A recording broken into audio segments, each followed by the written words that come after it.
I don't know why, but you are watching the Madness Comic Network. Are you mental?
Beyond the world we know is a place where reality bends and time stands still.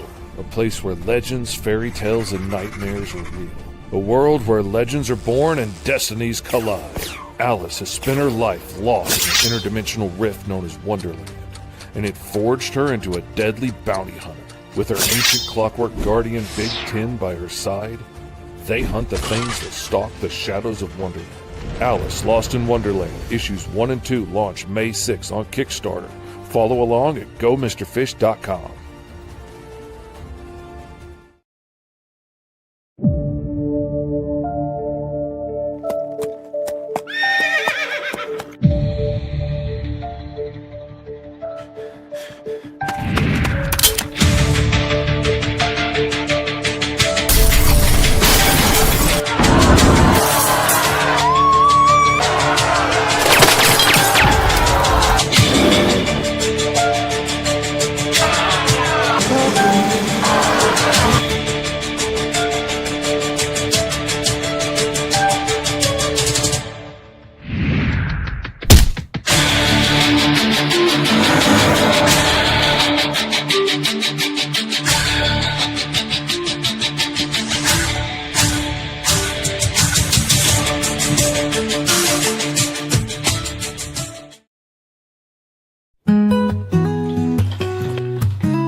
Hey, everybody. It's a party. Welcome to the Tuesday Morning Brew.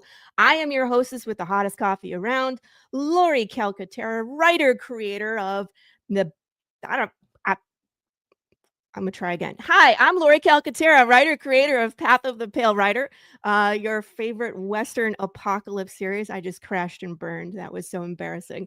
Anyway, I'm drinking coffee. I'm super excited. We're going to smash a watermelon today. We got an awesome guest. We have Matt Knowles in the back. I know you guys know him. He's doing things. He's chewing gum and kicking ass, and I think he's all out of chewing gum. So he's been a busy guy. So he's back here on the Brew to talk about what he's working on.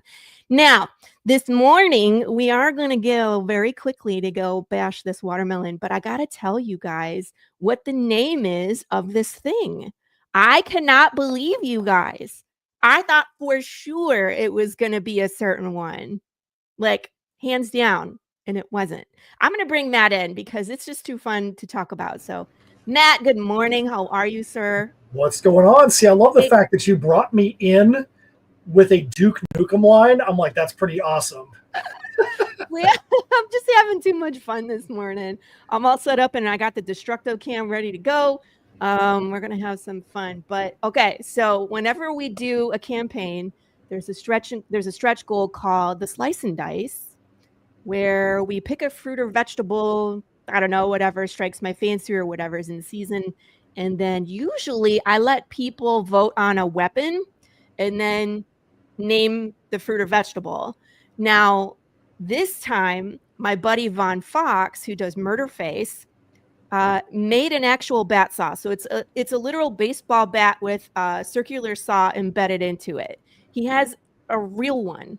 And so when the Slice and Dice came up, he was like, hey, you want to borrow the bat saw? And I was like, say less. You don't even have to sell me on it. Like, I'm there. Like, So I guess my concern here is this: as a normal law-abiding citizen, if you're gonna, I can roll with the fruit or vegetable thing, but if you're like, I have this plethora of weapons that's me. that are around my property, around my house, which one of my laundry list, like, have you gotten onto any kind of watch list from this large number of weapons that you have, this weapons cache? I mean, we don't want Waco Part 2 over here. Oh my gosh, no, it's Texas. That's what I'm saying. But Waco is also Texas too. Yeah, so. but I'm not using firearms. It's mostly like swords and sledgehammers, a two-handed axe. My husband did recently buy a chainsaw, so that's going to be thrown into the mix at some point. But yeah, having been a martial artist, hey, Steph, having been a martial artist for a good chunk of my life, I have I have accumulated a lot of bladed weapons. We'll just say that. And so it just made sense to do something funny for the Slice and Dice, where people get to vote. So, like I've said, we've had a plethora, but when the bat saw was an option, I was just like, okay, do you want the bat saw? Do you want the saw with the bat attached to it? Do you want the absolutely. Saw of Baddington? I was like, it's gonna happen. And then the one that won was the rubber chicken attached to the bat saw. So that's what we have today. Oh my goodness. Can't wait. I can't wait. I think people might have thought that I was joking when I said that you're going to do your best Gallagher impersonation. Oh, no. I'm like, no, this is actually what's going to happen. This is literally what we're doing today. This is what the people sign up for when we do the Slice and Dice. And that's part of the fun, because it's like everybody can participate in this. It's a, yay, chainsaw first. Ask permission. Well, I'll just do it when he's not around. Didn't you see the chainsaw in the opening? Oh, yeah. So the name of the fruit. And so some of the choices, I went a little dark this time because we've done like characters that people don't like. We've done funny things, Halloween themes when we did a pumpkin after Halloween. I've done Bridgerton because Bridgerton was real big. Like we had a pineapple named Penelope Pineappleton. So that's a Steph name right there. I feel like if Steph was going to name one of your fruits, Penelope Pineappleton would have been the name that she for you. Right. And that one won. It won hands down. Love my chainsaw. Carl, you probably just have to hide it from me. I know. It is indeed an amazing name. We tried to light that one on fire, but it was like the time of year it was rainy and windy, and it kept blowing the damn thing out. Like I poured gasoline on that sucker, Matt, and tried to light it, and it still wouldn't go. So I'm that kind of crazy. So this time I went dark, right? So we're smashing a pumpkin. We picked characters who have been smashed. Their heads have been smashed in their whatever property. So there was Glenn Rhee. There was Stuntman Mike, Prince Oberyn from Game of Thrones, Red Rush, and I can't remember if there was any more. There was a couple more, but from those four, I for sure thought that the winner was going to be this one. I mean, it's a baseball bat. You literally told me the names, and I'm like, Glenn Rhee is my vote. You're like, right. He didn't win, and I'm like, he didn't win. He didn't even come second. He was not even second. I don't So the understand. next, What's going on with you people? I know it's cool. They were all good picks. So I was just really interested to see where people were going to land this time. And so the second one I really thought was going to win because people like Dash Hooper were in the comments like, Stuntman Mike needs to be it, right? Stuntman Mike gets his head bashed in by a bunch of ladies. Like this one needs to win. Also, not second. Who was second, you ask? This guy right here, Prince Oberon. And that I think would have been fitting because we had a King Joffrey Baratheon watermelon. And then we could have had a Prince Oberon watermelon, the second watermelon. This one also, King Joffrey Baratheon, still grows in my grass. He comes back every year, and my husband just mows him over, and then he comes back every year. So there's a watermelon already growing out there in the lawn. But I thought this. So second place, Prince Oberon. So that means, my friends, this is your winner. You guys picked Red Rush, the Flash duplicate, the clone of Flash from Invincible. Are you watching Invincible right now at all? Not in any way. Just haven't had the time to. There's only a certain amount of time I have to be able to watch. It doesn't mean I don't. I do watch a lot of TV, just not something that's on the medieval scroll of shows and movies to watch at the moment. You know, and it's like I so seldom get a chance to watch TV, and usually my kids are home. So I'm watching on my phone. So either I have to have it on my phone with my headphones in so no one can hear the screaming. Okay. Or I have to watch things that, they can't walk behind me and get like, did his head just explode? Like, oh, honey, no, that's not what just happened. So I have a question for you before you get to the point of smashing this watermelon melee style. So are your neighbors close enough to where they are concerned about what might be going on in your backyard or your front yard or on your roof, wherever it is you're doing this? Or are they far enough away to where they can't hear what's going on? Oh my God. No, they are all around. But we have high fences here in Texas. So they can't see what's going on, but they can hear. But we also have a pool. So a lot of times I think they just assume that we're doing shenanigans in the pool. My one neighbor next door, where we're going to be by on that side, she's cool. Okay, so at least they know these things might be going on. It's not like like Superhuman, the wrestling stuntman that's always out there screaming in the backyard and jumping onto barbed wire and stuff like that. People are like, man, this is crazy. So at least they know, and at least that they're okay. You're not gonna have the cops be called during the middle of the show. No, oh my gosh, they actually might come over to watch. In fact, my in-laws are downstairs. My kids are off school, so they'll all be there cheering us on for that. So we are gonna go smash Red Rush. I don't know, Pops, if you want to come in. I'm gonna bring up, actually, if you guys want to talk Matt stuff, will I go? Yeah, look. Come look, the neighbor is smashing fruit in her backyard. And I also make short films around the neighborhood. So I have like my neighbors dressed up as zombies shambling down the. So they all know the kind of shenanigans that I'm into. So yeah, exactly. Lou gets it.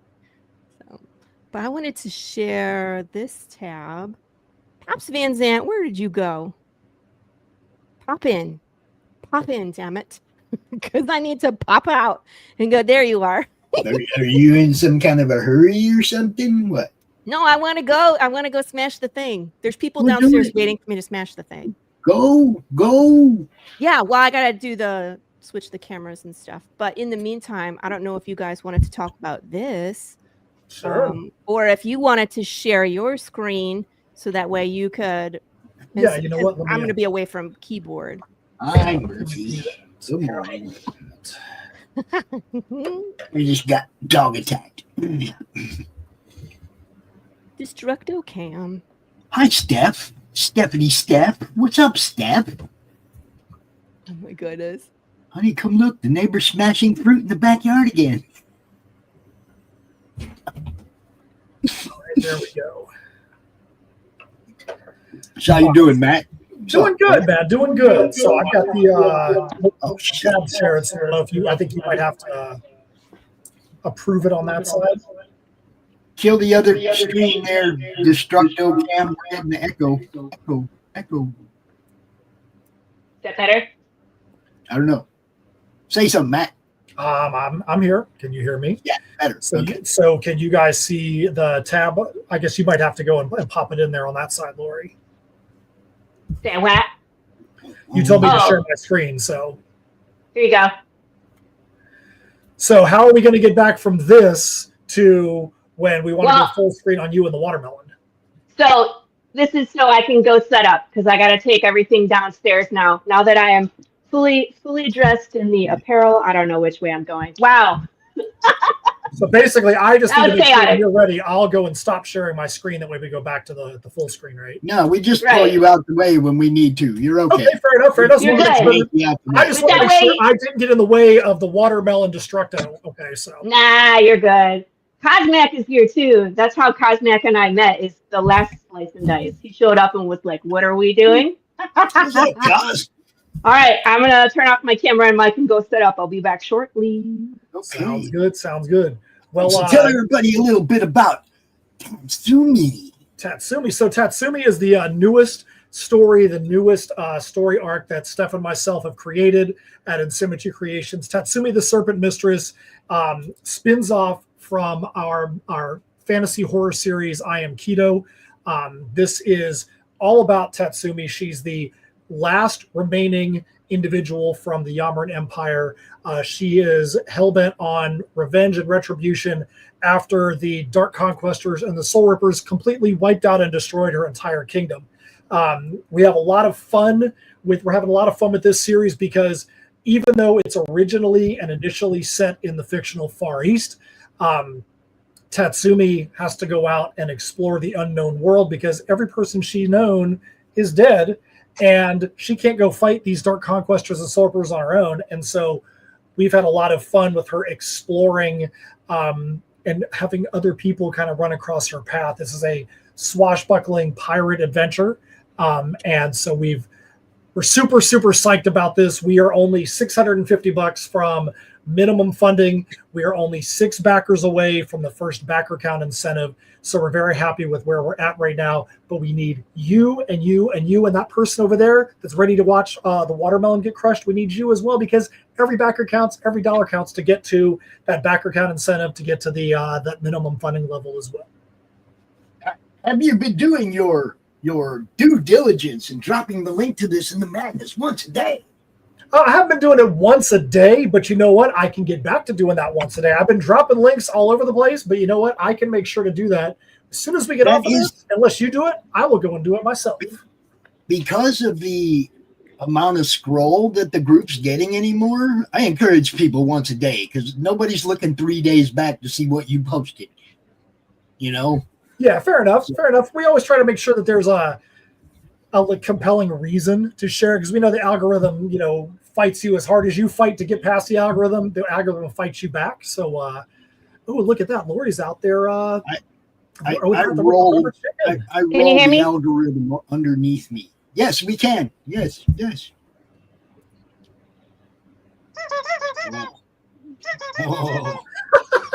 Are we ready?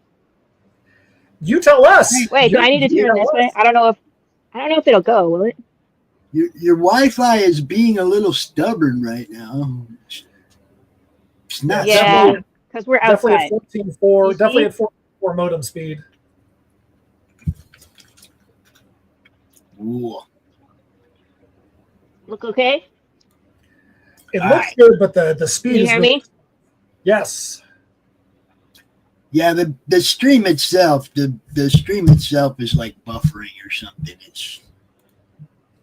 Your Wi-Fi is not good to you today. Oh, that's gonna suck.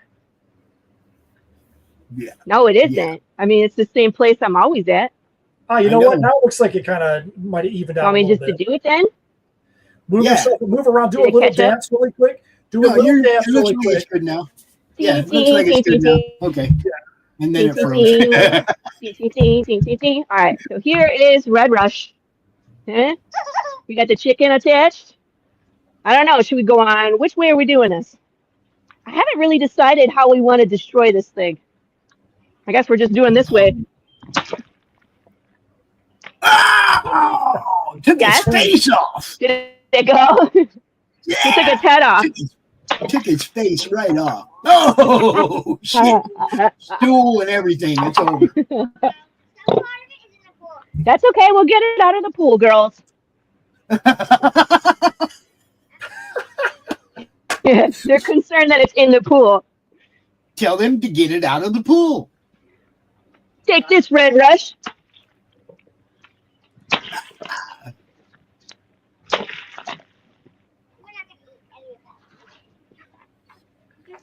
We need to see the kids' faces, the reaction to the kids when they're doing this.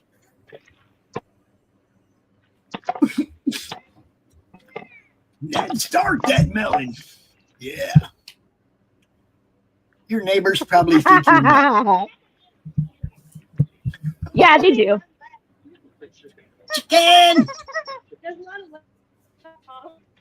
I know. You killed it. And that, my friends, is the slice and dice. There you go. That was like the fourth or fifth one. You guys can eat whatever part of you could say. What? So I feel like that's our second watermelon. I feel like for this that you might need to invest in some giant googly eyes, so that way whenever you put a fruit out there, you put. We did that last time. Yeah, giant googly eyes on the fruit seems like something that needs to be like a thing, because that seems like that would just make it that much more personal once you destroy it. Right? Yeah. The last the jackfruit we did had eyes on it. Yeah. And the Can you hear me? I'm probably going to glitch again. You're okay. You're okay. Yeah, we can hear you. Walking back in by that grand piano. The rubber chicken made it whole. The rubber chicken made it whole, but it came off in the very first crush, and I am covered. I got to show you guys my pants. Pikachu is covered. Look. So wait, you're actually wearing pants on a live stream? I didn't know the pants were required for live streams. Oh wow! Only if you're going to show. Only if you're going to show them, Matt. Only if you're going to show them. Yeah. If you have to stand up and walk around, you should put pants on. Or in Karen's case, you should put a shirt on. Well, anybody that knows me knows that my everyday pants, my work pants, my dress pants are always basketball shorts. I don't think so. Yeah. Basketball shorts unless I'm dressed up for a show. Basketball shorts. Okay. We know, man. We know. You're a referee in life. Always. Dude, see, that's something one of the things I love the most about you. It isn't the comics. It isn't any of that. It's your dedication to kids' sports. It's your dedication to younger people's sports. That is admirable. I appreciate that. I mean, that's one of the things that whether it's on the soccer field, whether it's doing stuff like that, or when Steph and I are doing stuff within Symmetry Creations, we want to feel like if somebody walks up to our table or somebody goes to our website, that anybody can pretty much find something that's there. It's not going to be like, oh, this section here is going to be off limits, or this one here is only for a certain group of people. We want everybody to be able to feel like there's a way that they can read that, they can consume that title with somebody that's 5 or 55 and be able to enjoy it. Steph and I both have kids, and we want to be able to be proud of what we're doing so that our kids can be part of it.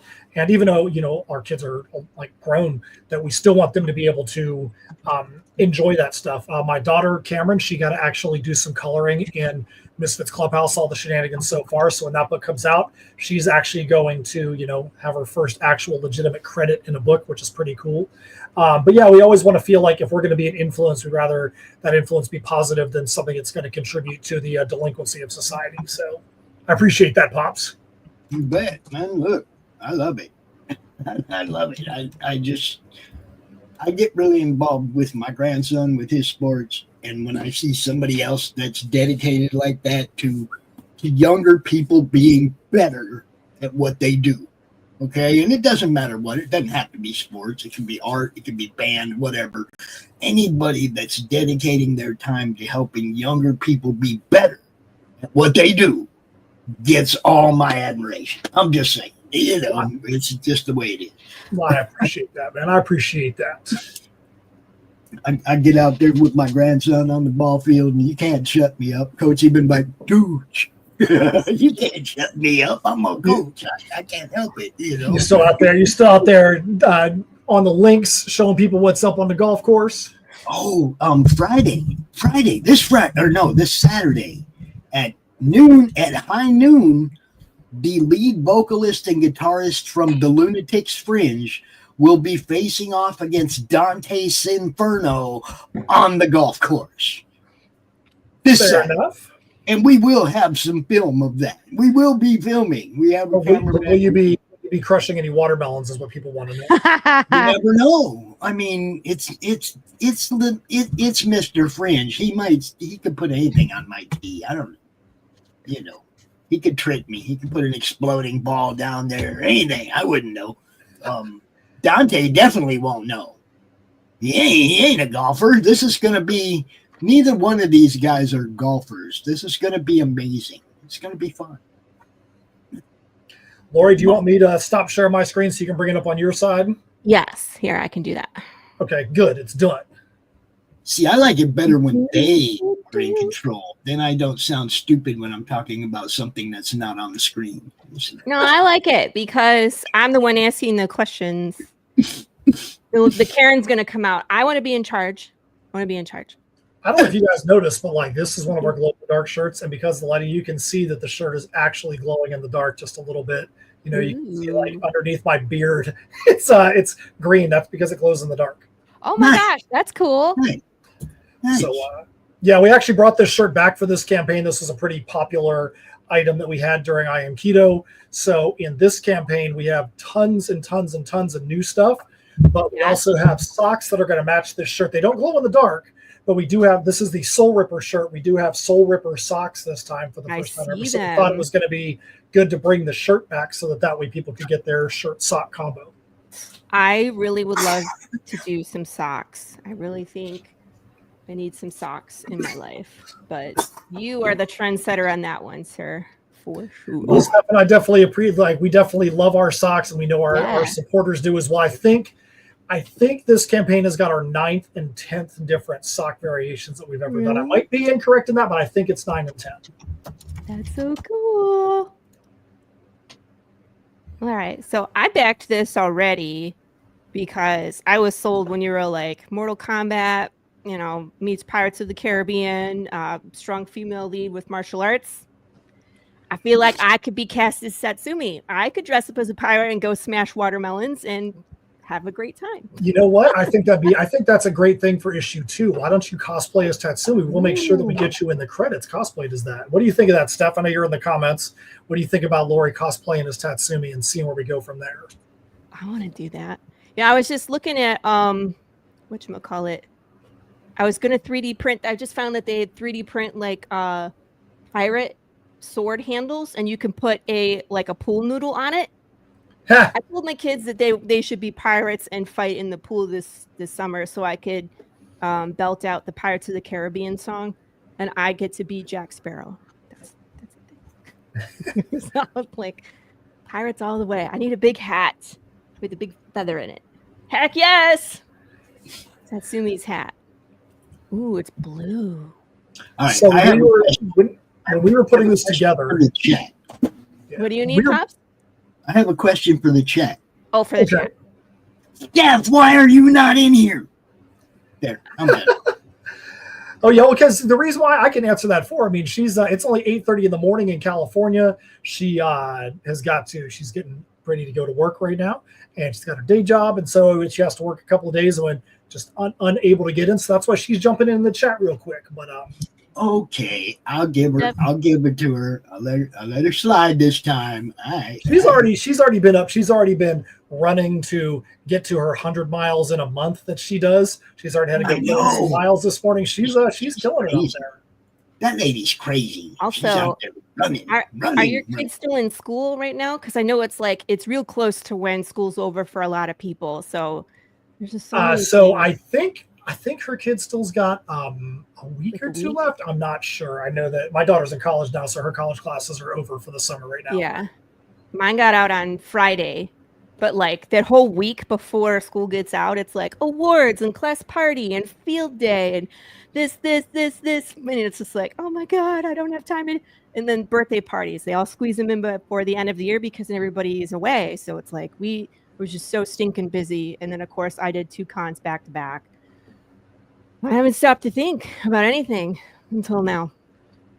Nothing. Well, I'm glad that you're thinking about stuff with us, with me, within Sim. That's awesome.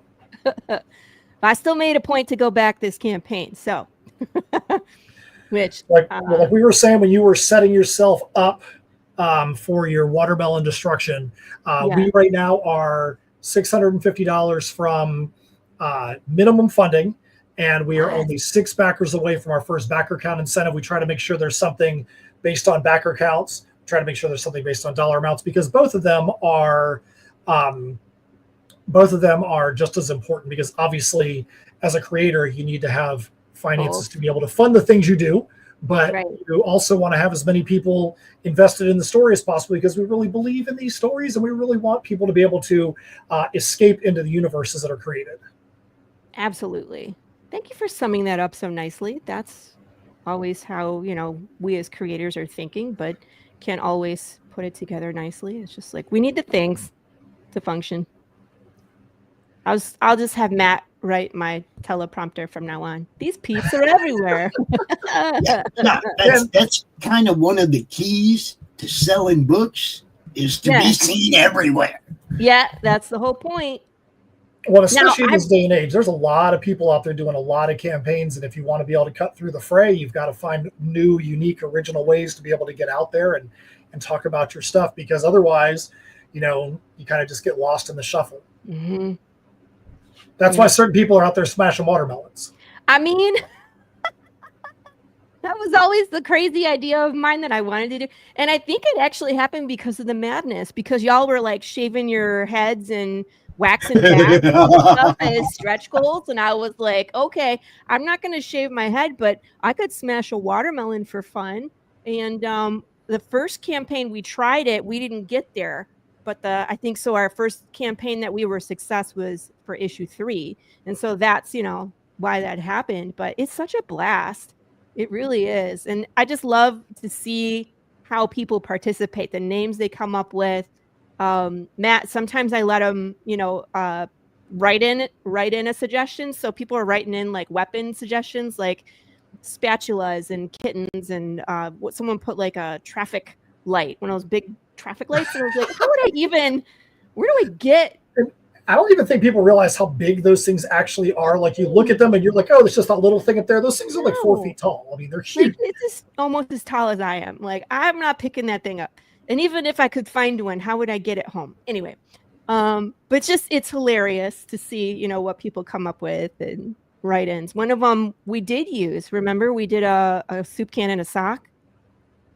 Oh, dang. Giving them the bully beat down, huh? Yeah, we did a full-on prison weapon. I brought it out as a second act. And we smashed that. So it's just fun. It's fun. But yeah, I mean, like, you would think that alone would guarantee me, like, buco bucks. But no. We got to fight that algorithm. That's now, right. I wanted to say I had a really hard time picking a cover for TATSUMI. That makes me happy. That means that Steph and I did our job by finding good cover artists to work with us this time. So on this one, cover A, I love the action pose. She's right in the center. It really is a great composition, because this guy's arm like takes your eye around, and then this guy on the bottom right looks like Keanu Reeves. So I'm a big fan. So I was like, she's beating up John Wick. How dare you? But if you can beat up John Wick, then you're a force to be reckoned with. So I really liked it. Plus, it's, on the ship. Now, this is the one I did get, because, oh my God, are you kidding me? This is the tattoo. So that is the Fire Mistress cover. There's a artist that I do a lot of shows with named Chris Hirschberger. He's got his company's called Dwarven Arts. Every free comic book day, every Black Friday, we are always at the same event doing a signing, and then we have some other shows we do as well. We always talk about doing some kind of collaboration. It's actually kind of funny. Steph knows that when I'm done with these shows, there's going to be some kind of conversation with her. She's being like, hey, I just talked to Chris again, and we got to do a collab. And she's like, well, let's figure out something. And it took like 3 years to figure out the right collaboration with him. Yeah. Because he does a lot of fine art. He does a lot of paintings. He does a lot of ridiculous stuff. He just, I think he just put out a shirt about rainbow sparkle farts or something like that. So he's got dumpster monkeys. He just put some fun stuff out like that as well. He does a lot of Magic the Gathering token trading cards. Cool. And so I think we were at Black Friday this year, and I was like, hey, man, we have this new series that's coming out, Tatsumi the Serpent Mistress. I think this is going to be the right thing for you to do. Showed him some of the things we did, and he already had an idea for what we have on the screen here. Yeah. And, he just crushed it. We've got a shirt for this as well. There's going to be a blackened metal cover so that like there's not a background, there's just blacked out, so the fire is going to be able to peek through. But I think he really crushed it, and glad to know that you feel the same way. I love this cover. So this is the one that got my pledge. Yeah. Not that the other ones don't deserve it. That's what I'm saying. Like I had a hard time. I was like, man, this one too is good. She's doing the over the shoulder, like samurai, pose. That's a defensive, offensive move. So that's Chess and Gwyn, who are regulars in what we do. You guys have seen their work. They actually had the main cover for I Am Keto. They've done variant covers for us for Heirs of Isildur over many different issues. They've done some store exclusive variants for us. They have their own series, The Bohemian Trials, which is a manga that is spectacular. But we always want to try to get them involved in our campaigns because Gwyn, who is the artist in the duo, just seems to really be able to link into what Steph and I are wanting every time. And we'll tell her what our concept is, and then she'll send back. She's like, okay, here's 5 ideas that came to mind for this. And every time it puts us in that blessing and a curse position. We're like, dude, we want all 5 of these. This sucks. Yeah. And we can't do all 5, but we want all 5. And then we kind of feel bad because we didn't select a certain one. But this time out, she had some really cool ideas. And one of them we already have earmarked for issue 2 of this. Nice. And let's see how that comes out. You need a earth mistress and an air mistress. So you can be the whatchamacallit, the last avatar. Yeah, you need to be the avatar because you got fire and water. So we need the other 2 so we can have the avatar Tatsumi, please. might have to put some thought to that. So this one could be air. She's just not there. So on that one, that's the first time ever, even though that Chess and Gwyn have done a lot of covers for us, we've not ever done any merch associated with their covers. But this time you have the purple shirt for that, and you've got socks for it. And we are super stoked to finally be able to have wearable versions of Gwyn, the Chess and Gwyn art there. So nice. I like that color purple too. Sorry, I'm scrolling fast, guys. Sorry. My brain is moving really fast right now. We wanted to do some different stuff in the last campaign for Misfitz Clubhouse. We did tie-dye shirts and tie-dye socks for the Peace, Love, and Slothiness icon that we did. And we wanted to continue to make sure it wasn't just black, even though black shirts are the best kind of shirts that there are. Not everybody wants to always wear black, so we wanted to make sure there were some other options that were out there as well. I hear you. I needed to branch out too. I started branching out on my shirts. Need a green shirt, need a pink shirt, need a blue shirt. With the types of titles we have, we know that there's going to be different strokes for different folks in a sense. Right. And somebody's going to come up to the table. They might want to wear hippie looking stuff, and I got no problem with that. Tie-dye is great. So you might see me wearing a tie-dye shirt with a top.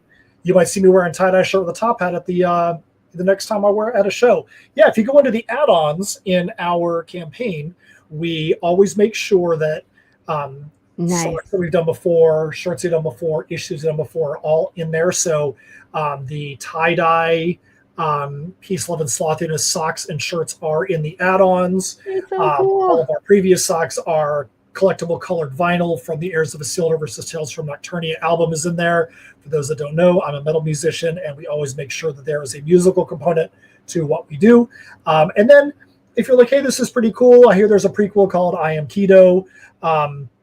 We made sure that you can get that I Am Keto prequel as well. Tatsumi is a secondary character. She is pivotal in that story, but that is definitely Keto's story, the Yamart Empire story with Tatsumi as a support character. This is the time where she gets to jump out and really be the main character and the driving force in the story. Cool. I'm just excited to see pirate martial arts. You definitely get to see some pirates getting their asses kicked. I can tell you that much. That's what I'm here for. So are early birds still going on, or are they done at this point? Early birds are done. Early birds are done, but the quicker you get into a campaign, the more opportunity you have to get some swag out into your bag. We'll always do some kind of post-campaign incentive drawings for Misfitz Clubhouse. Anybody that backed a tier over a certain amount is going to be in a drawing for a metal-only variant cover that we're doing just to have a metal collectible for that cover. We never did any metal covers for Misfitz Clubhouse, so that's what we did for that one. For this one, we're not sure exactly what we're going to have in our post-campaign drawings yet, but it all depends on where the campaign goes. The higher the campaign goes, the more incentive there is to be able to have those drawings. But the quicker you get into the campaign, the more times your names can be in the top hat, so to speak, to see what kind of cool stuff you might be able to add to your bag there. Cool. Man, that just sounds... I love that you do so much stuff, because I'm just like, and a raffle, and a thing, and socks, and glow in the dark. Like, my voice is just going to keep going up an octave.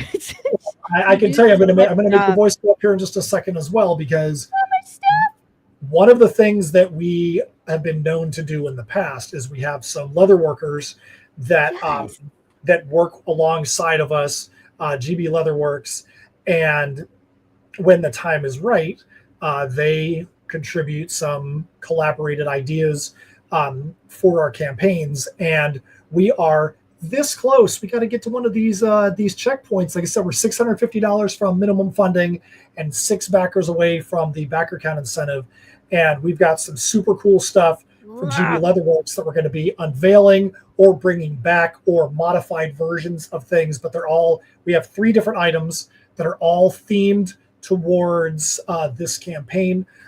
One item was specifically designed just for this, and so we're going to be able to bring back some GB Leatherworks awesomeness, and can't wait. Some are functional, some are fashionable, and some are just there for decoration, and so we can't wait to be able to unveil those things as soon as we can get to the next level, so to speak.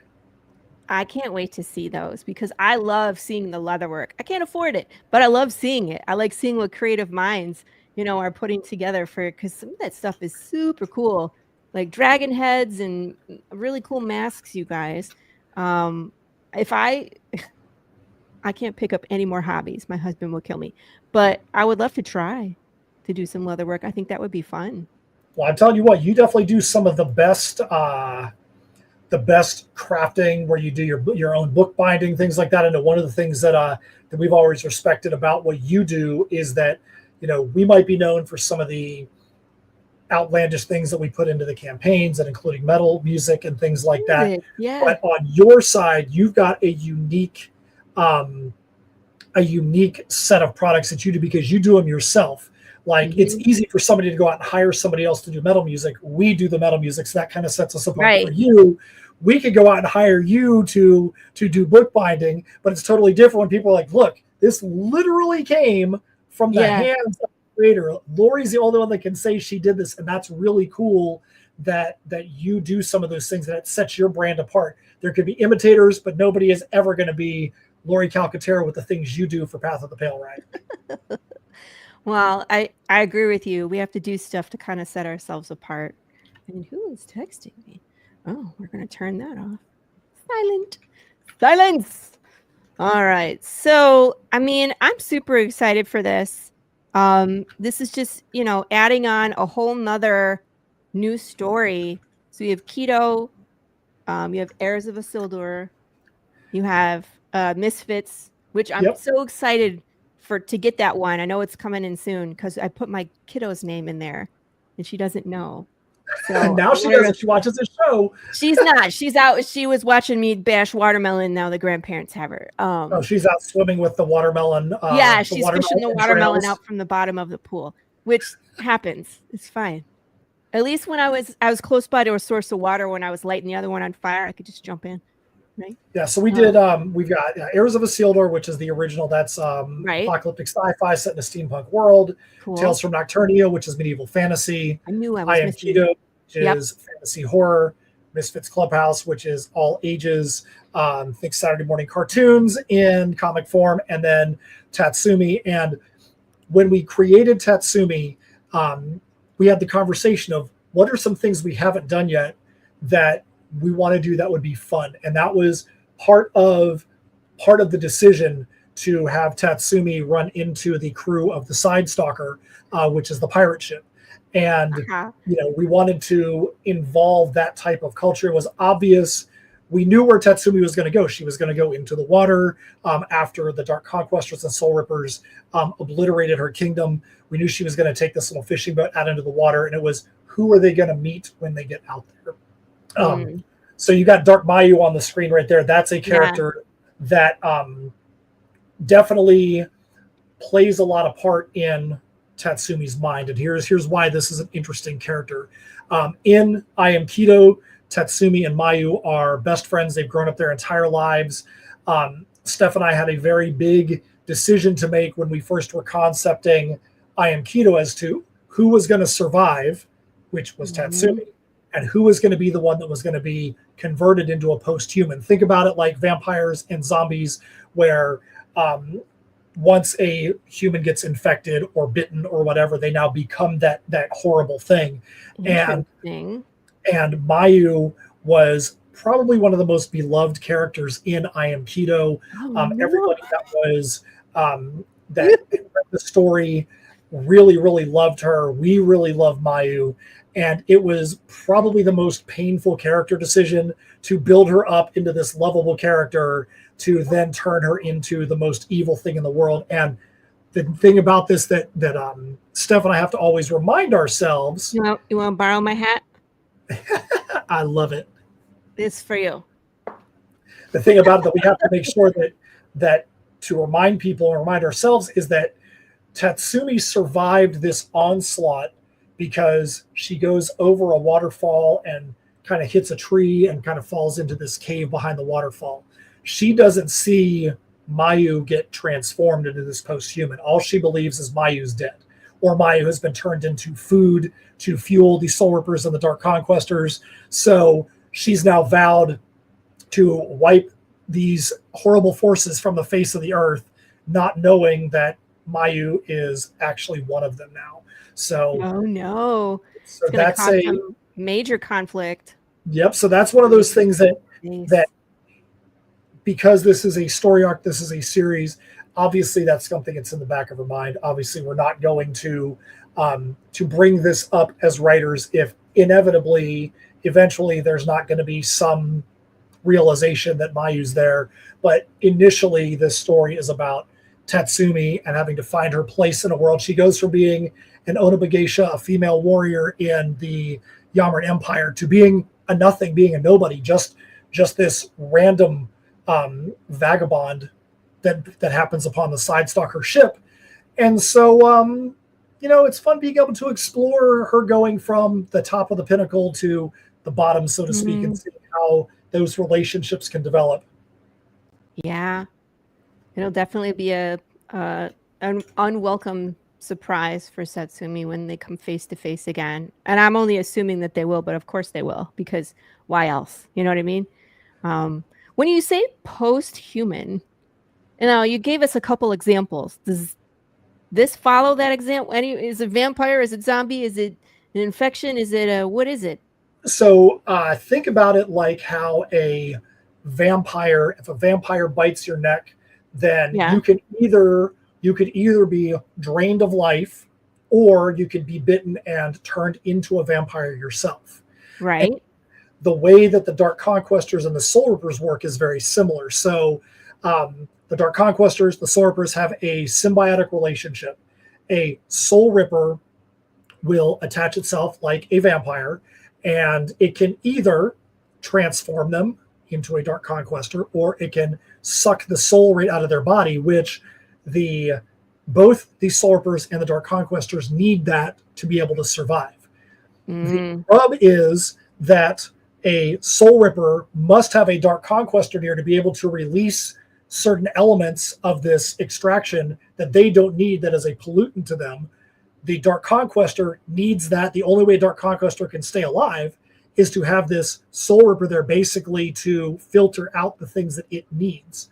So as soon as somebody is converted into this post-human zombie-like vampire-like creature, their only motivation at that point is to find food to survive. That doesn't mean that they don't partake in normal human activities and things that are fun or debaucherous, things of that nature, but ultimately their entire conquest is to find food sources, and that food source, unfortunately, is other human beings. So what happens to them if they don't feed?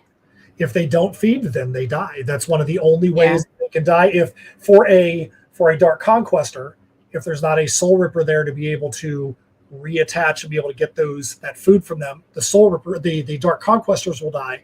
For a Soul Ripper, if they don't have a Dark Conquestor there to be able to get rid of the poisons from their conquest, that's how they will die as well. So that's why they have to have that symbiotic relationship. It's almost like a parasite-host kind of relationship. Yeah. Sounds like there needs to be an alliance made as well. Oh yeah. They have their alliance. They are definitely, if you look at the graphic there, you see you've got your Dark Conquestors, your Soul Rippers. They move in unison because they know that they need the other to be able to survive, but their conquests are definitely not done in a way that is I don't want to say above board, because that's not the right wording. They definitely go about it in the most sinister and terrible and pitiful way that they possibly can, so that way there's as much pain and suffering and brutality as they possibly can inflict. What the hell? They're like, I have to suffer, so do you? Is that, it's just... I mean, I'll tell you right now, the one thing they've never done, they have never smashed watermelons with a rubber chicken baseball bat. So you know what? Maybe there is a little humanity left in them, but no, there really isn't. They're missing out. That was a ton of fun. The only thing is when you smash, it just goes by so quick. It's so easy to smash a watermelon. It's like 10 seconds and we're done. I was like, I need more. If I really wanted to go on full on Gallagher, I would start buying like 3 watermelons, 5 watermelons, but then it's just wasteful. Like my kids were down there eating the watermelon, the pieces that they could get. They just need to make sure that there's no rubber chicken or a piece of the saw in there. They were mad too. They're like, you smashed it too much. They're down there on the ground, kind of sucking the entrails off the concrete around the pool. There's grass on it. I was like, wash it off. It's fine. They're funny. It wasn't as see, the thing about the watermelon is the flesh is so soft because it's so juicy and moist. Sorry, I felt like moist. Moist. The worst word ever. But when we did the jackfruit, I was able to save part of it and make hot sauce, but we won't be making anything out of this watermelon. It's toast. So I see you've stopped there on Motomari. Yes. So that is an important character in this story. So in I Am Keto, we had 3 Majutsushi, 3 magicians. Majutsushi actually means magician or conjurer in Japanese. And we had 3 of them in the Yamaran Empire. Now, one of the things about this extended universe, Heirs of Isildur, Tales from Nocturnia, Keto, Tatsumi, is that when we have a magician or we have somebody that's got some power, so to speak, we try to make sure those things are subtle. Because I think that it's very easy to overpower a character, and you look at Lost, you look at the Marvel universe, you look at DC universe, and it's just they're so overpowered that you can't relate to the humanity of that character anymore, because what they can do is so unbelievably unrealistic at that point, and then it becomes every character is so completely unrealistic. So in this universe, if you're somebody that's got those kind of powers, it's something subtle, like the Majutsushi in the Yamaran Empire. One of them could talk to the earth, like one of them could talk to plants, one of them could talk to trees and things, and understand, they might be able to talk to them and understand the people that came through there, and the trees could talk, yes, we saw this person go through. Somebody could talk to the animals, things like that. Like those are things that we like to do, so they're subtle. We find out during the story, we think there's only these 3 Majutsushi, but then we find out later on that one of the Dark Conquestors is named Cordelia Divina, that she is a darkened Majutsushi, and she has taken these powers that she has to use them for her evil, nefarious things, and the power that she has is one of the big twists in the I Am Keto story. So for us to put Motomari in here as someone that is alongside these pirates on the Side Stalker, it goes to show that these Majutsushi might exist in other corners of the world as well. And then what Motomari's power is, what his talent is again something subtle, but it definitely helps to move the story along in a very legitimate way. So having him involved has helped to give that, how many of these people are there out there? Is there any that have any greater power? What can this person do to be able to help affect the positive cause that Tatsumi or the pirates have? And so it's fun to be able to explore those characters as well without overblowing them to the point that it just becomes, for lack of a better word, comical. Right. Yeah, I'm with you. And I that's one of the reasons I never really got into superheroes. Reading I was never into Superman. I mean, I enjoyed Batman, but I was never into Spider-Man. I was never into, really any of them, because of the powers. Like you said, it makes them kind of untouchable. And it's almost like you have to create these really fantastical villains and kaiju and bad guys in order for it to even challenge Superman. I'm more along the lines of Who Watches the Watchmen. You know what I mean? Like that's an interesting story to me, because the ones that are human really don't have superpowers, or if they do, they're kind of, they're minor. But the one guy that has all the superpowers, he's not even human anymore. He has no connection. He's so overpowered that he doesn't even understand human connection anymore. So, it's hard to, you got to avoid that Dr. Manhattan, syndrome, where it's like you overpower so much, it's not interesting. Well, that's why, I feel like we've seen the Marvel universe movies wise go up to the top, and then it's kind of fallen off for me. I'll go watch the movies because they're spectacles and it's pop culture things, and you want to be able to have a popcorn movie. But for me, when it got to the Loki miniseries, that was what did it for me. Where you can only take it to that top level so many times.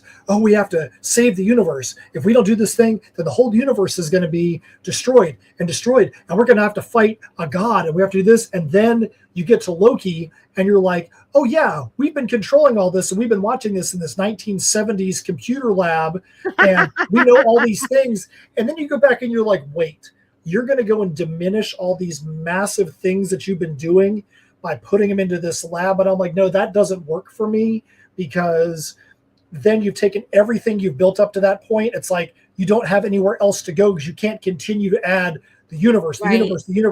So we work really, really hard to make sure that the supernatural or the fantastical things don't escalate to that point so quickly that it then again makes it where the characters are untouchable, unrelatable, and then makes the storyline something that just is something that is so far outside of relatable. We just don't want that. Yeah, and I think that's, like you said, where it gets to a point where there's just, you can't you can't one up yourself. You know what I mean? But I think that is definitely the difference between like legacy comics, things that have been rebooted and recycled, and that's Marvel, DC, things that have been around for a long time that they have to keep producing in order to keep that IP, right? Instead of, Yes. and versus us in indie where it's like you can write a beginning, middle, and end, and that's okay. It's not meant to go on forever. And that's when you get the compelling stories. That's when you get to, really develop things because you know it's going to end, you know? So I think that's why the best stories are in indie right now, because it doesn't have to go on forever. We're not grasping for a new idea every week. Lost. I absolutely agree with that. And I think that the best stories, personally, I love it when a story can get to the end. If you look at the Paradise series on Amazon. Oh, I haven't watched that yet. We talked about it last time you were on the show. So Paradise, the way that episode 7 and episode 8 in this series wrap are so well done, because it takes basically everything that's happened in the series up to that point, and you're like, okay, they're going to wrap this. Okay, this thing that happened in episode 1, there's a reason for it. This thing that happened in episode 3, there's a reason for it. So when you get to that end, you feel satisfied, like you've invested time in something where the writers know we need to wrap up some of these storylines, but they leave this gigantic window open at the end where you're like, okay, now I can see where they might go with this next arc and do something solid there. And I think that that's a lesson that indie creators need to make sure that they follow, because especially in this day and age where you've got a lot of competition out there, but also people think about comics and they think about, I'm going to go down to the LCS and I'm going to go get my bi-weekly or my monthly issue. Most indie creators are not putting out an issue of their title every month. If an indie creator is putting out an issue every month, let me meet them, because that's pretty unlikely.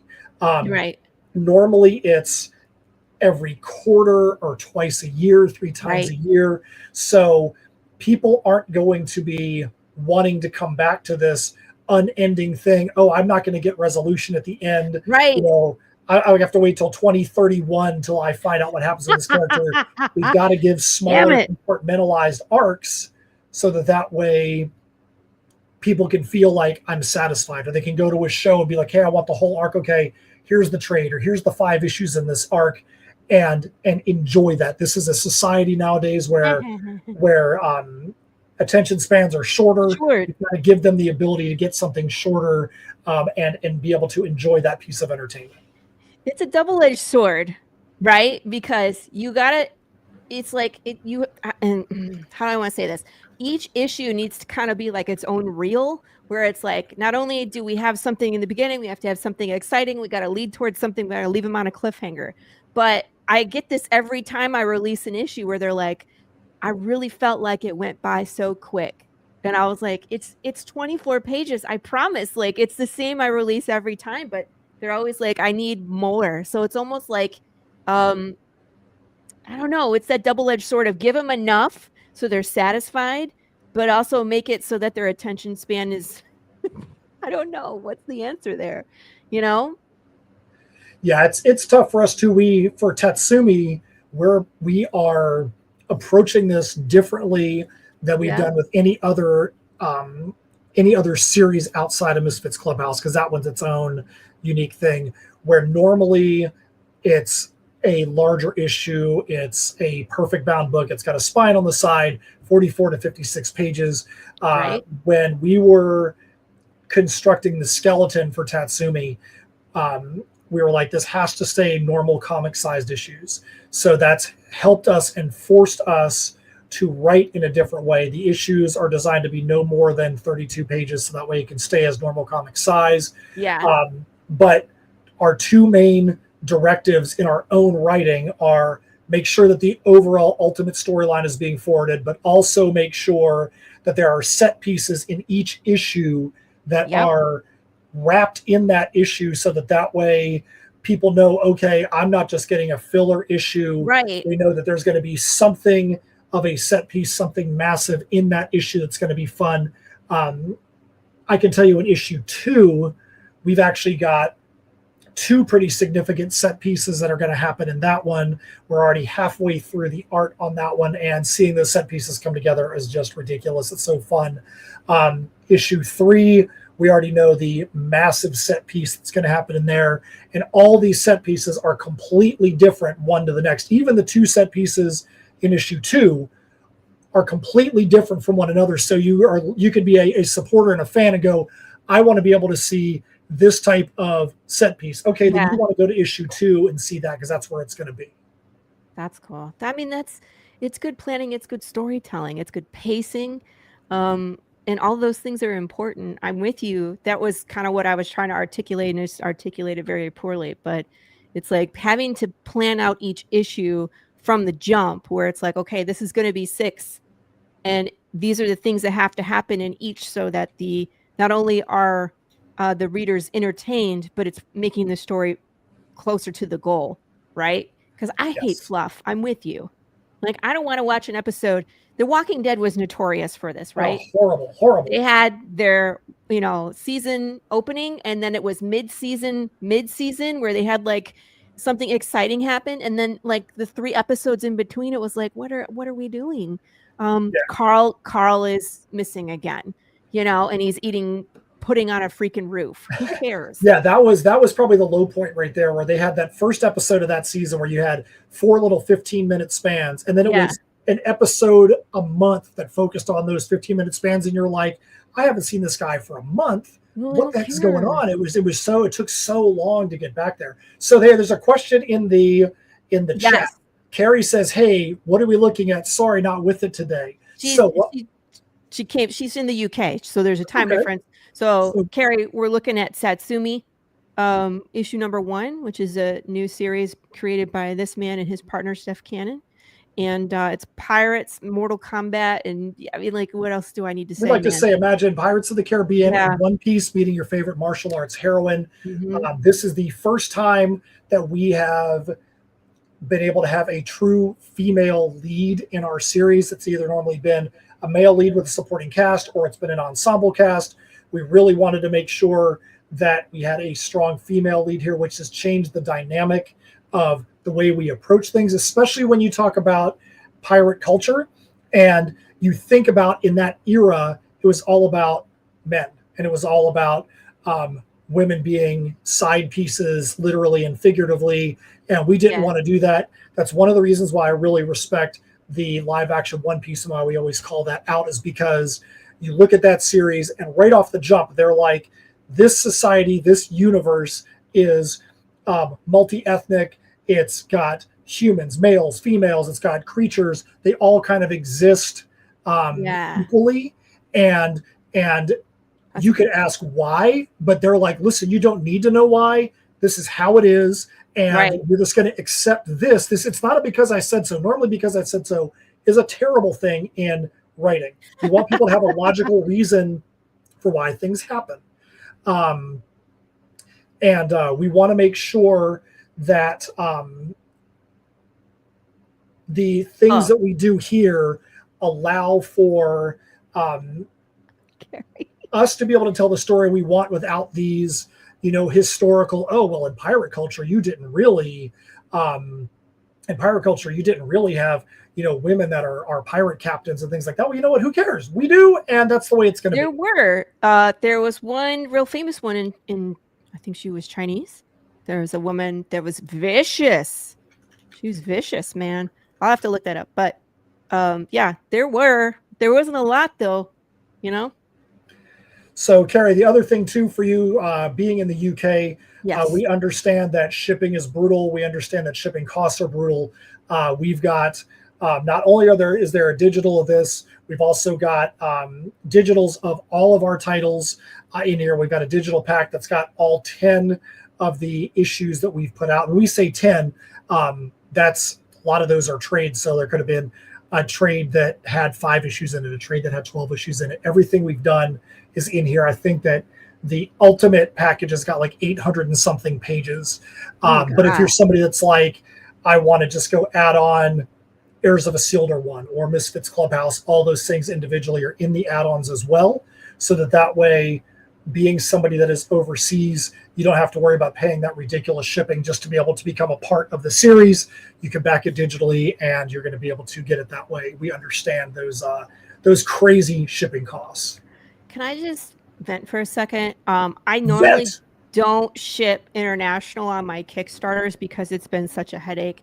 And for people like Carrie and Ray Jameson, and I have another Canadian backer that continually show up, and I just feel so terrible.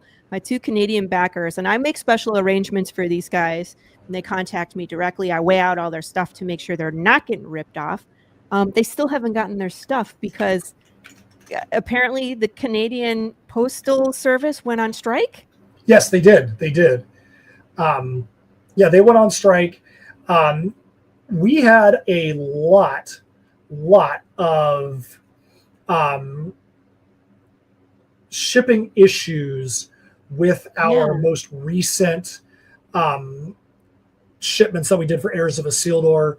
The stuff that we had happen in that campaign is things of legend with the ridiculousness that happened. So I'll give you 3 very quick scenarios. We had every package that was shipped to the state of Washington did a round trip to Anchorage, Alaska, and then back to Seattle. They went Seattle, Anchorage, Alaska, back to Seattle. So every package went to Anchorage, Alaska. We had a box that was shipped to one of our super backers that somehow when he got it, he was like, hey, so we have a little problem here. Unless you guys shipped me a bag with a pair of gray cargo pants in there. So the USPS claimed that the tag on the box somehow was able to completely come off. And then they said that what most likely happened was somebody saw the tag, stuck it on this other package that, mind you, already had a tag on it. So he was able to return that back to the post office. And then did they find it? They haven't found it. We had to file 2 different insurance claims, one from Pirate Ship and one from the USPS.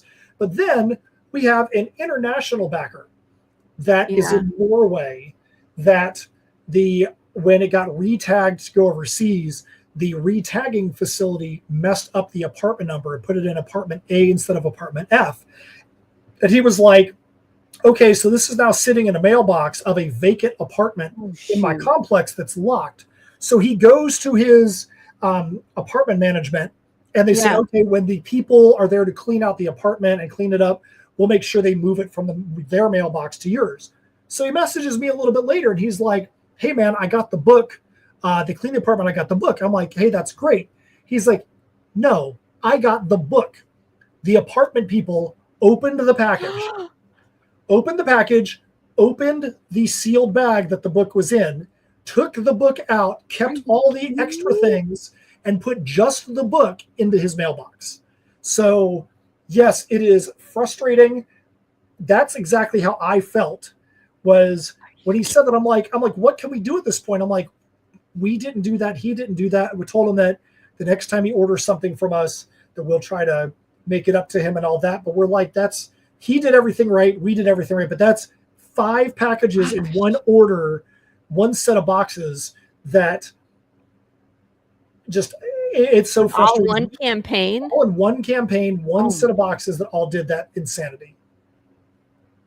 See, this stuff is not easy, you guys. Because then it's like, who's going to fix it? It's all in Matt's emails and it's all in his stuff. Laurie, trade paperback shipping for your book was fair price. That's good. Hopefully it'll stay that way because we're going to do another trade after when we finish 8. Absolutely appreciate. Yeah. So Pops and I worked out. So he'll order from the Kickstarter and then Carrie will send me like Venmo and then I'll ship Pops both of the things and then Pops will forward Carrie's stuff to her. So That's awesome. we do a workaround, but it's just I can't do that for everybody because it'll be a logistical nightmare. I do it for Carrie because Carrie's over there and she backs so many people's projects. And I just tell them, send them all to me. We put them all in one big box and we ship them to her. Carrie's great. We love her. She is a super backer for the people around here, and we love her. Yeah. Carrie, Yeah. we'd love to see you. We'd love to see you jump on board the pirate ship, the Side Stalker, and come aboard our journey. We do use simple shipping through pirate ships, so that way we're able to mitigate the cost. If you were to just go to the post office, it's like $37 to ship something international. With pirate ship, yeah, that's what I was trying to say. It's normally about $22 to $25 for the same size package. So we don't try to add anything on. We don't try to make any money off of shipping. All we want to do is cover our costs with shipping. We know that the larger a box gets, the more it weighs, then it's going to cost more. So we try to make sure that we account for that. But yeah, we know how difficult it is, and so that's what we try to do. Glenn. Hey, Glenn, we bashed a watermelon today. We were hoping its name was going to be Glenn, but it was not. So I'm just saying. It was Red Rush. And I think I still have, I had the, nope, they're gone. I had the googly eyes from Jack the Ripper on my desk over here, but they're gone. The kids must have took them. So I think one thing you might want to do, Laurie, is go onto the campaign, look at the sample pages that we have on there. Let's go look here. Because we did put 6 from the series in there. We wanted people to make sure that they didn't just see the covers, because covers can be great, and then sometimes the internal art looks like, wait, this is nothing like. Yes, we wanted to make sure people could see that the internal art, our art team is crushing it. This is the same art team from I Am Keto and from Heirs of Isildur, the Perilous Prospects arc. You see Tatsumi in her little fishing boat out there. You can tell she's clearly in the, been out there at sea for a while. She's taken off her battle gear, because her battle gear, obviously, let's be logical. If you're out there in the middle of the ocean, being in battle gear is going to be too hot. So and if you fall in, you can't swim in it either. You sink. So we stripped her down, and there was a sheet that was there with this fishing boat. Some stuff had washed over the cliff, and she picked up a few essentials, and she crafted herself a new top, so that way she wasn't out there naked, because that's not the way that we operate in our stories. And so you have Tatsumi out there in the water, and then the next page, she's losing consciousness, and she's thinking back about what happened to her kingdom and how she got out there into the water. So as you can see, that is some of the pages you want to pull down a little bit. Well, I wanted to say something about this real quick. Sure, why don't you say something first? I get seasick, and whoever lettered this understands seasickness, because this is what it feels like, where it's like, whoa. Yeah, we wanted that to look like, I lettered it. I appreciate that. We wanted it to look like she's, losing consciousness. She's kind of barely there. She's really weak. Wanted to make sure that that the art kind of portrayed that. Yeah. All right. Tell us about this one. This one's cool. She's back in her battle gear. So that's her, she's kind of lost consciousness, and she's thinking back and helping the reader to understand how she got out here in this predicament herself. She fell into the waterfall. She's now climbing out of the waterfall, climbing down. She looks back up and sees the Armored Empire all completely on fire, completely destroyed. And she's like, well, I can't go back up there by myself. I need to go back out there into the water and regroup, so to speak. She would rather go risk her life in the Serpent Sea than go back up and face shore death. Carrie asks, so this is book 1. Yes, this is book 1 of the series.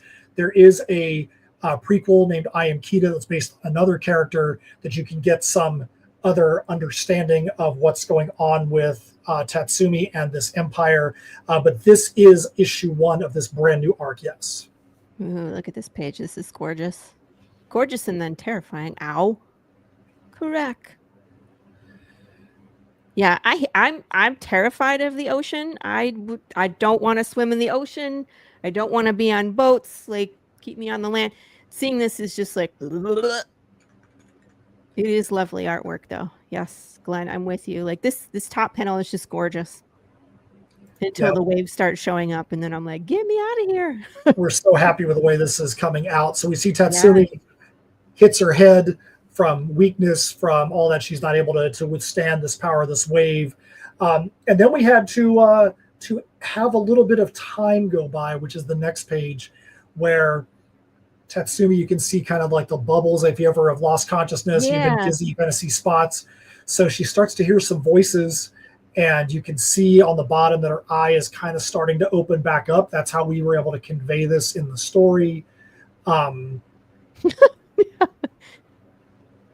then imagine looking up and seeing a pirate upside down. Now, here's the thing. Tatsumi has never left the Yamaran Empire. She's never seen anyone outside the Yamaran Empire except for these dark conquestors and sorapers, these post-humans. So she wakes up and she looks and she sees all this different variety of people. She sees somebody with blonde braids / dreadlocks up there. She has no idea what she's seeing.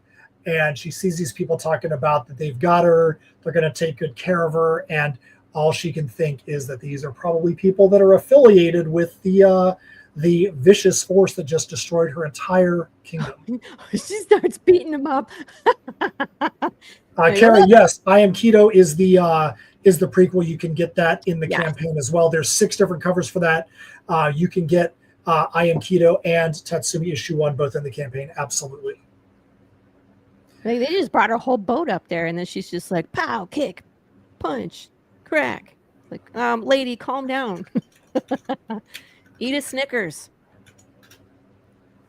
So that's where we decided to end the sample pages. So that's a half a dozen pages from the book. So as you can see what the style of the art is. You can see, we want people to be able to understand that this is what they're going to get. This is the kind of story you're going to get. Like I said, we had to leave off right there because where the story goes from that point, we definitely have not let on. But one thing we do like to say is that we definitely make sure in this issue you definitely understand why she's called the Serpent Mistress. It's not just 2 words that we just pulled out of the ether and threw it down there. We made absolutely certain that it's explained and you can understand. And then here's a lot of the crew from the pirate ship, the Side Stalker. There's Keanu Reeves. There's Keanu Reeves, Dimitri Montova, Lydia Snake Arrow. She was actually the first character that we concepted past Tatsumi for the story. We definitely have some big plans for old Snake Arrow. I like it. And can she shoot snakes out of a bow? That would be awesome. Can she shoot snakes out of a bow? No, but I think that you can in your next campaign. Imagine that. My daughter does have a bow and arrow. I don't think I'm allowed to shoot arrows in the backyard, though. We're a little too close to the neighbors. Then we got Ulysses Freeborn. We've got Warwick Settlebarrow. These are other people that are on the ship. They all have their own roles. Warwick is kind of funny because he, without intending, he looks just like one of our leather workers. And we had to assure them, we're like, dude, Harrison, we didn't make this character based on you. But it's actually kind of funny how it came out. Kind of like how Michael Isildur from Heirs of Isildur looks just like me. It wasn't intended to specifically be that way. It just kind of happened and we kind of rolled with it. So now Harrison kind of gets to roll with old Warwick Settlebarrow there. I don't trust this man. He eats people. He's Marley a little too familiar with that butcher knife. Yeah, Marley is the lookout on the ship, so we wanted to make sure that there was another strong female. So now you have to see 3 different females on the ship, on this pirate ship, that all have some strength to them. And then last but not least, you have good old Motomari, the Majutsu-shi. So we have another magician that's there. And then we have our Dark Conquestors and our Soul Rippers. And you get to see that they're going to play a part. At least they play a part in Tatsumi's motivation, her drive. She's seen everyone in her kingdom, everyone in the empire, the entire empire be wiped from the face of the planet. And her entire motivation now is to do right by all of them. Carrie, we haven't even gotten to a ton of the cool stuff yet because they don't announce it until the funding is hit, which they're so close. They're so close to being minimum funding. But that's when like these stretch goals get rolled out. And they have some really cool stuff. They always do. Where'd you see is that in the add-ons? The guitar picks are in the add-ons. Yeah. Those were the guitar picks we did during I Am Keto. We still put some of those in this campaign. So it's got the Soul Ripper logo on one side. It's got the Dual Serpents logo from the Yamaran Empire on the other. So we have our glow-in-the-dark guitar picks that go with the glow-in-the-dark shirts like I'm wearing. Cool. And they go with the Soul Ripper socks that are in the campaign as well. Mm-hmm. Gosh. But as I'm you can see, always so quick to, because I back a lot of campaigns. So I'm always like, this cover, and I just like hurry up and get my order in, and then I'm always like, I'll go back and I'll go through the add-ons when it. Yeah, I need to go. I mean, like, because certain campaigns have such cool add-ons, and a lot of times, the campaign will be over. This happens to me too, where people are like, hey, I didn't know you even had those, and I was like, they were in the add-ons the whole time, So it's like you really do got to go look. that's why we sometimes. try to make sure that even if we have a minimal graphic like that, we try to show people the things that are there. Right. Obviously, we can't show everything. We don't want to be overwhelming. We try to balance making sure that we've got a lot of variations in the tiers, but also variations in add-ons, because some people are, what I want, I just want to go to the tiers. I don't ever want to have to look at add-ons. It's too complicated for me. But some people want to be able to craft their own package. And so we want to make sure that there's ease of use for whichever person you are. If you're a tier person, Right. if you're an add-on person, if you're a digital person, if you're a physical person, we try to make sure there's all those things there. We know we've put out a lot of releases. We know we've put out a lot of covers. So we try to make sure we can do whatever we can to keep things as manageable as possible for people.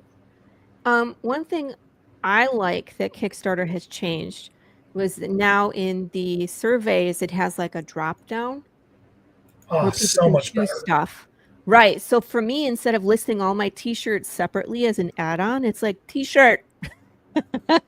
And then in the survey, it's like, I wear a medium and this is the style I want. You know what I Yeah. mean? So all of the t-shirts can be on one add-on, all of the, you know what I mean? And I Surveys used to be a punishment where Oh, if you had to go and if you had 30 different tiers that somebody selected something in, you'd have to go and put that survey together 30 different times. You'd have to be Yes. like, okay, what am I going to do business wise today? All I'm going to do is send out the surveys for this one campaign. And you started to dread that now because it's here's your one survey.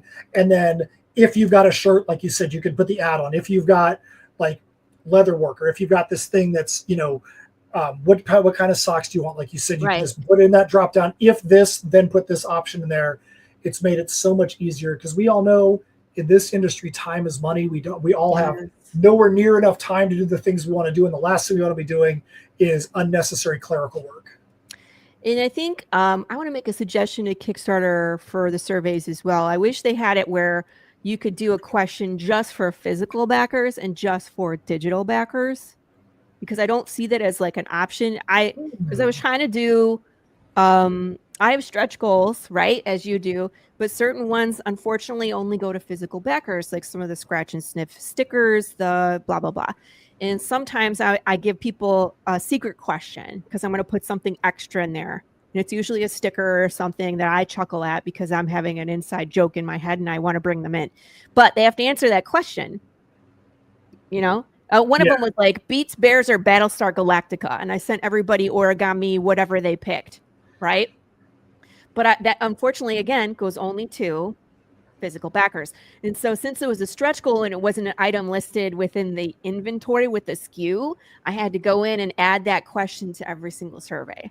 Right. Just put a thing in there saying this is, if you're a digital backer, skip this question or something, which I get that. I feel you have to do. That doesn't always work.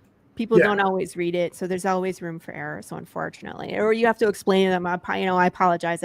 You don't, and I hate saying that where it's like, you don't qualify for this. Ouch. So I try to avoid that where I can. I'd rather put in the extra work and be like, these created on the surveys. So I'm not, making feel people, they're not lesser because they do digital. That's just what's offered. A lot of times, either the dollar amount or they just prefer to read digitally because they don't have room to put all my 7,000 comics or, So I don't want people to ever feel like we don't appreciate digital backers. That's why we do things like the slice and dice so everybody can be involved. Right. Yeah, I appreciate all of the improvements that Kickstarter is making. Yeah. Many, many things. I am very interested in the in their backer kit style thing they're going to be doing post-campaign. However, the thing that I don't like is that right now there's only two options. You can either do things exactly like they are right now, or you can do them where you're collecting shipping after the fact as a part of that, and there's no way to utilize their post-campaign setup while also still collecting shipping in the campaign. And that's something that's been tough for Steph and I, because we don't want our backers to have to feel like they are automatically going to be getting charged twice on their card. We want them to feel like they're going to have one transaction and that's it. I think there's a lot of questions that Kickstarter needs to address around that. What happens if the card goes through on the tier, but then the card fails on the shipping? Also, it sounds like as Kickstarters are right now, the shipping that you charge becomes a part of your ask. So if you ask for $3,500 and you get $250 in shipping, that's a part of that $3,500. The way that they're doing now, it sounds like that shipping is just going to be estimated and it's not going to count towards towards that. So they have some questions. When does that change happen? It's going to be, I think you can use it now in beta, but on June 5th, there's a seminar letting people know about that. I've heard some stuff from other creators that are in like the beta phase right now, that they're supposed to at some point have it where you can still charge shipping in the campaign and still be able to use the button type add-ons. Hey, I want to add this, and this in kind of like a post-campaign store. That, and then add just the shipping for those items on after the fact. That sometime this summer they might have that open. And I think that Steph and I are going to consider using that at that point. But we can't go and change that now. We can't go and change that now. It's notoriously bad timing for me. I always launch my campaign and like they have changed something the day before, and it makes me have to scramble to change things every time. Like when they first added pictures, I was launching my campaigns. I forget which one, but it was like the next day. So I spent the entire night making graphics for all the tiers, right? Because I was like, what are we doing? Oh, we're doing pictures now. I guess I should create pictures. So, scrambling to make that. And then it was like, oh, we're doing late pledges. And it was like 2 days before I turned on my next campaign. I was like, man. So I'd go through and change all the and with that one, it was like, you have to tell us if you want late pledges or not. So I had no choice. I had to go in and touch all the things, and I did it wrong and launched my campaign, and about 75% of my tiers disappeared when I went live because I did it wrong. I was like, awesome. Be right back. And so I feel like they'll do it right again when I'm going to launch my next one this summer. They'll be like, oh, and by the way, damn it. But that would be great because us as creators, we would love to budget and then not include the ship money into that budget, It'd be nice to be able to understand and all. Like, hey, you could go and try the beta right now. And I'm like, our backers' time, our backers' money is too important to us to take any chances on. So we have to, as a business side, we have to pull back from using that right off the bat. Let them get their first wave out there, work out the kinks, and then we're going to decide if that's going to be the right business model for us. I can tell you right now, I will love to have a store already set up on Kickstarter so that when we go to the end of a campaign, no matter what campaign it is, that they're going to get basically the same store with just a few more items added in or things like that. That would be massive. Because it's, and for myself and another, a lot of creators that have this big inventory of merch at this point, Matt, it's like, it's again, time consuming to sit down and to have to recreate all of the merchandise, all the inventory. And most of it, like you said, stays the same. Like we're going to add a new issue every time to the, right? Because I have path 1 through 6 done. And so that's going to continue. It's all going to carry over. And then t-shirts always carry over, and it's just like I can take stuff out and add new things. But if it could all stay there and I can either adjust prices or whatever, update it, touch it, look at it, but not have to recreate the whole thing from scratch every time, because that's what's the frustrating part. But hey, I know, Carrie, but we appreciate you. You are a patron of the arts. You are, one of our faves. I love when you come on and you say, what are we looking at today, Laurie? Because I know in my heart of hearts, if it's something that you love, that you will support because you love indie and we love you. So, and that's really exciting. I got this one as well because I cannot wait to see Pirate of the Caribbean, One Piece, Mortal Kombat. I'm there. You had me at that. You were like, this is the three things. And I was like, shut up and take my money. You don't even have to tell me anything else. So I know. But Carrie, we love you. So thank you very much. Yes, Carrie, thank you so much. Appreciate that. So now, after Carrie has pledged, so now we're at $586 from minimum funding and 5 backers away from a backer count incentive. Again, we like to make sure that there are things gauged towards the overall dollar amount because, money makes the world go round, but also backer amount because readers make the stories come to life. So we want to make sure that we acknowledge both. So we're 586 away on the pledges. We are 5 backers away from the backer count incentive. And we are so stoked about getting these next things out there so that people can see the insanity that's about to transpire. Yes, I love that. And it's just, it's so hard as a creator. Matt knows where this story is going and he can't tell us. And that is so hard because that's where I live too, where I'm like, if you guys only knew where we were about to go in this story, you everything's going to change. You know what I mean? So I think, as creators, we build up hype, but it's like, oh gosh, I can't wait to take you on this roller coaster of a ride that I've created. And so he sits there with a straight face, but I know that some warp's coming eventually with this story. So I can't wait to get there. 100%. You are absolutely on the nose on that. Every time we do a release, Steph and I have to kind of gauge, okay, what are the things we can talk about? What are the things we can't talk about? What are the things we can allude to? What are the things we can't allude to? I'm not going to say something since Carrie just got the I Am Keto book. Right? Don't.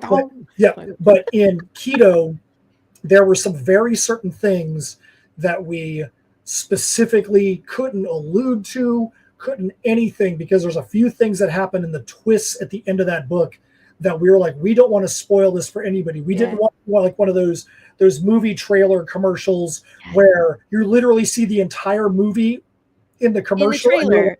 At least all the good parts, right? And you're like, but you see stuff that happens in minute 5 and then 5 minutes from the end, and you're like, dude, why do I need to go watch the movie? I know exactly what happens. Yeah. So we always try to make sure that while we are talking about the things that happen in the book, there's always going to be things that are held back. And this story has got a lot of them. Carrie, my memory is pants. I've never heard that expression before. Is that a UK expression? I'm just curious. My memory is pants. I usually say I have a memory of a goldfish. There's #goldfish. I put that in there all the time. I'm like, did you tell me this? Because I forgot. #goldfish. Too many things going through the brain. All right. So Matt, TATSUMI now. Last time you were on the show, we were talking about what was coming for TATSUMI. What's coming after TATSUMI this year? Do you still got more campaigns coming? Yep, we do. So this year we did Heirs of Isildur, The Perilous Prospects, book 4 of 5. Right. We've done Misfitz Clubhouse, all the shenanigans so far, which is at the printers right now. Yes. Just talked to him this morning about what's going on with that at the printers, so everything is going fine there. Right. We're obviously on TATSUMI issue 1. Right now we have slated for the rest of the year, we are slated to do Heirs of Isildur, The Perilous Prospects, book 5 of 5, the wrap of that arc, which is going to be massive. The art for that is sick. Everything has been building up to what's going to happen there. Yes, I'm so excited. Issue 4 of 5 were supposed to be one issue. And when we got the art and as we were developing the story, sometimes you have the script written and you see the art come in and you're like, okay, we have to have more in here for this to play out correctly. Yes. And I did that too. Once we saw everything that was there, we're like, we can't put this whole thing out as one volume because it would have made it like an 85-page final issue, which would have changed the pricing of it.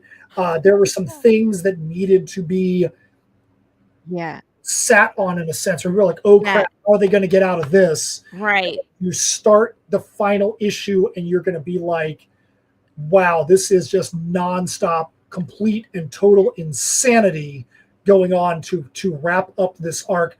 But just like Paradise, we feel like we do a good job of wrapping everything that's happened so far in Heirs of Isildur, Crossroads Conundrum, and the Perilous Prospects. Oh my gosh. And then putting a good wrap at the end of that overall arc. Then we believe, depending on when we launch Heirs and depending on the way the market is at the end of the year, that we're going to be able to go to Tatsumi's second issue. The internal art. When are we thinking that one? Probably fourth quarter. I mean, no, if we don't launch it by end of September, beginning of October, we're not going to do it this year because we're not going to launch November, December. But I think probably October is around when it would be. Okay. We've already got the script for that done. Alessandra's halfway through the art. We have a band that has signed on to have not just a cameo, but they actually have a role in the issue. What? It's a band that who they are as a crazy. band just makes sense, because who they are literally looks like they just came straight out of the pages of the issue. They're friends of ours. So I told Stephanie, we got it written, and I'm like, is there a reason why we haven't asked X band to be involved? She's like, I don't know. I asked them, and they're like, heck yeah. So they actually have a scene that is completely and totally ludicrous, that we just have had so much fun putting together. So clearly they're part of the set pieces in this next issue. But see, and then they can cosplay as their own characters at a show. Exactly. Oh my god. Right. Oh my god. That's genius. So that's probably what the end of our year is going to be as far as issues. That would be 5 Kickstarters this year for us, alongside of a bunch of anthologies that we are in or going to be in. So I mean, I think there was an anthology that just came out from Orange Cone that we were in as well. So that means we should have 5 campaigns and then potentially 3 anthologies that are going to happen this year that we're going to be involved in. So it's a lot. It's a lot. We know that. We try to find ways to manage it with our brains going crazy. That's nuts. I say this to you, and like John Westhoff, and I mean like Travis Gibbs, anybody that has like so many different IPs that they run throughout the year. Tom Hutchinson, and it's like, and you guys just go from one to the next, and it's just like I feel like you don't get ever any breathing room. It's like, okay, this one, and now this is done, this is in production, now we're not on to the next thing, and it's a lot, you guys. I have enough just running my own stuff, and having the show, making cameos as Karen, like that's enough for me. No spoilers. No. You know why? Because there's consequences. No consequences. No, we're not doing it. So, but I mean, like, I have full respect for everybody that's doing that, where they're running like multiple stories throughout the year. 5 Kickstarters is a lot. Steph's comment, we don't have any extra time. We're tired all the time. That's my point. Like, I get it. Where's the video of the melon being smashed? We're still alive, but it was in the beginning of the show, Carrie. So once it's over, go back to the beginning. And I smashed the crap out of it. The bat saw is super effective. You want chicken nuggets? Here you go. Chicken nuggets.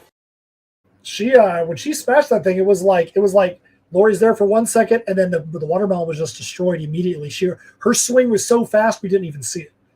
I took extra video with another camera because I'm always worried about how the Wi-Fi is going to be. So I'll edit the slice and dice from the other camera along with the footage from the StreamYard, and I'll make like a super cut so you guys can actually see it.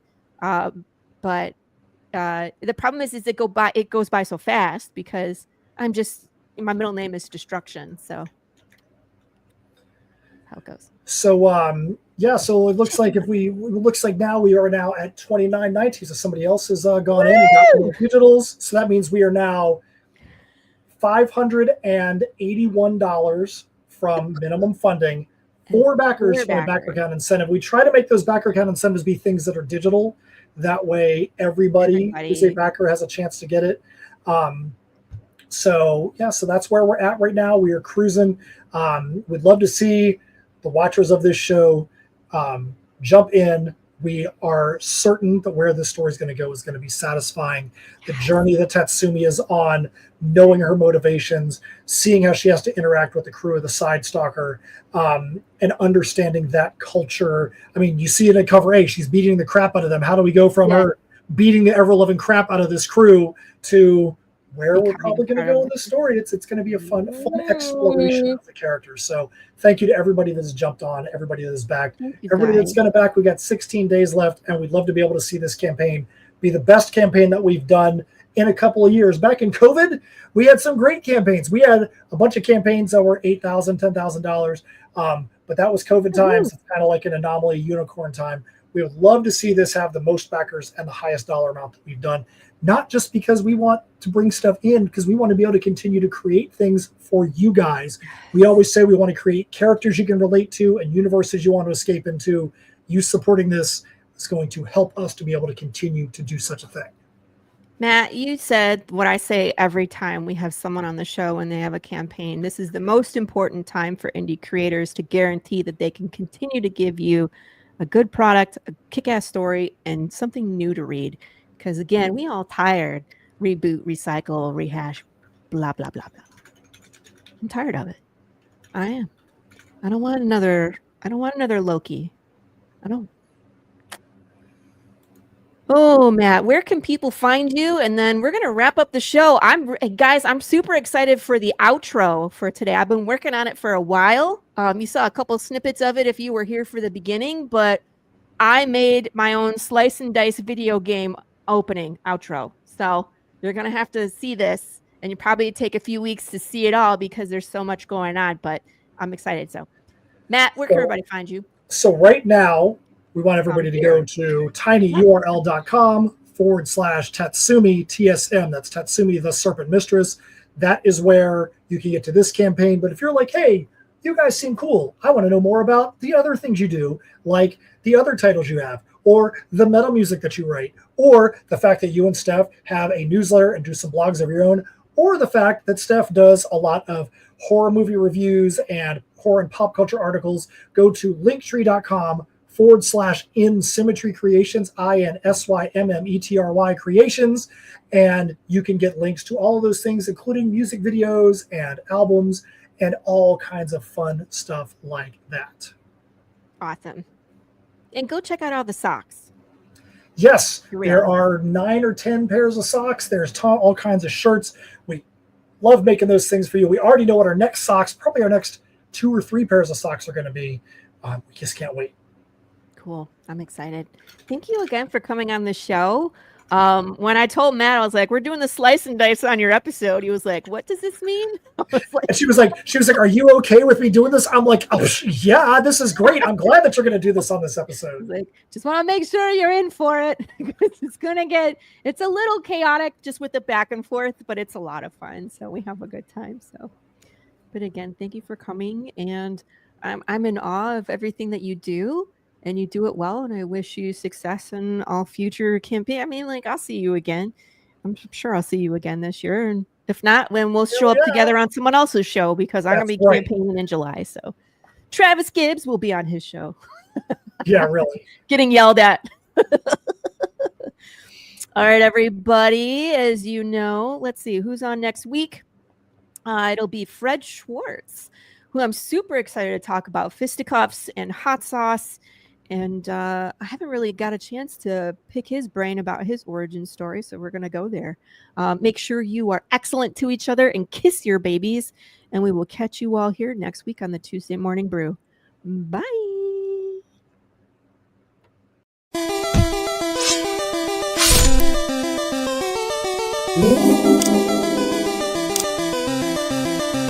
Ooh.